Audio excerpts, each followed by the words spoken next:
if you're ready to get your guac on with me, let's roll, because today we got a little Mexican flair going with some homemade guacamole. It is my specialty, and soon it will be yours. So we've already got a couple of avocados going in here. Just take your knife, if you've never actually cut an avocado, and go right around through the middle like this, and then you're just gonna twist it open, and voila, you have your avocado. Take your knife and pull out the seed just like that. I've always liked guacamole and avocados, but a while back, I used to go to Mexico like at least 2 or 3 times a year to Playa del Carmen, sit on the beach, get drunk, you know, do all the party girl stuff. And whenever I would come back, Guy Fieri restaurant there in Cancun International Airport, and I would always go while I was waiting for my flight into the restaurant, and they had this cart guacamole. And so after I had that for the first time, that's whenever I started messing around and playing and getting exactly right and doing exactly like they do it. So this is kind of my copycat guac from that restaurant at Cancun Airport. So this is a potato masher. You would use that normally to make mashed potatoes. You can use it for your avocados and squishing up the guac. I don't like to do it. If you don't have one of these, it's really no big deal. Just get yourself a fork and just fork and go to town with that fork. So I actually like to leave my avocado for my guac a little chunky. I do not like it when it's like the texture of hummus. I want to be able to have really good chunks of avocado in mine. So I leave mine kind of chunky, and I will show that to you right now so you can see it's not smooth.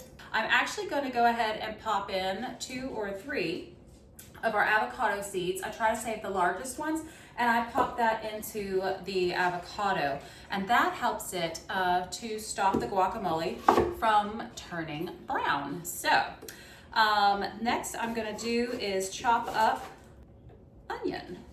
So I'm just gonna pop some red onion in there. I'm gonna start with half and see how that looks, and I think half is going to be plenty today. Tomatoes are super incredibly healthy for you. Now, I am a super wuss when it comes to actual spicy. Like, I can't handle it. It honestly makes me puke.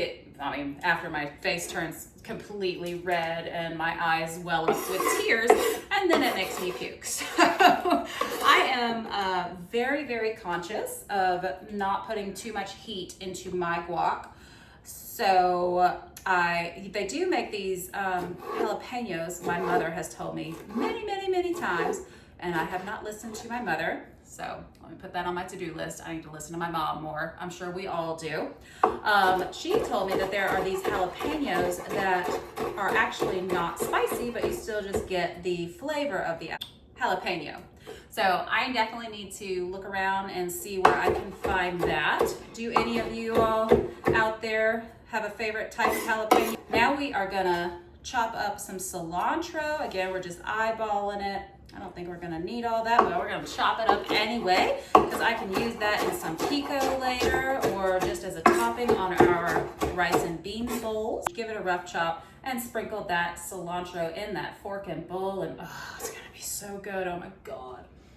It smells amazing. So once we have our cilantro sprinkled in, we're just gonna move all of that extra yumminess off to the side. And we are gonna move right along into getting our lime juice into our guac. So I like to give them a little roll on the counter or the cutting board just to loosen that citrus juice up in there. And we are going to take our little citrus juicer here. I love mine. I used to have like a yellow one, but every time I would wash it, the yellow would start peeling off. So we just got this one that doesn't have any kind of cover on it, and I love it. It's incredible. And I like to put my used lemons in the sink, do that little garbage disposal action, and give us some really fresh smelling plumbing. So guess what? That is it. A lot of people add garlic or cumin or something else like that. To me, That's an abomination. Whenever I have a great guacamole, the goal for me is to taste all of the individual items for what they are and the freshness that they add to the guac itself. I want to taste that cilantro, even if it tastes like soap. I actually have a brother who does not like cilantro and swears it tastes like soap. I didn't believe him for many, many years, and then I Googled it and I was like, oh shit. That's actually is a thing. So whenever he's over, I just simply leave the cilantro out and I put his little portion to the side, and that seems to work out very well for all of us. I also don't like to give it too much salt. I find that just a little sprinkle of some Maldon salt is really all that you need to get this going on, because your tortilla chips are going to have plenty of salt on them. Isn't that gorgeous with all the green and reds and the purple from the red onion? Oh, I'm so excited. I cannot wait to sit by the pool and eat the hell out of this in just a few minutes. Last thing to do is put it in our pretty bowl. I really love this sunflower bowl. My mom gave it to me forever ago.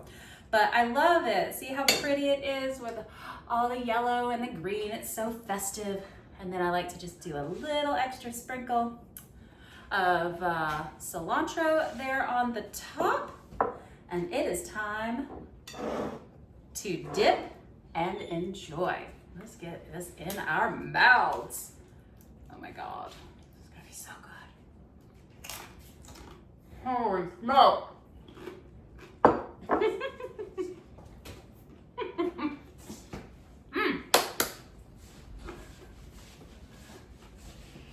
I can't be the only person who dances when they have something really yummy in their mouth. So keep on dancing.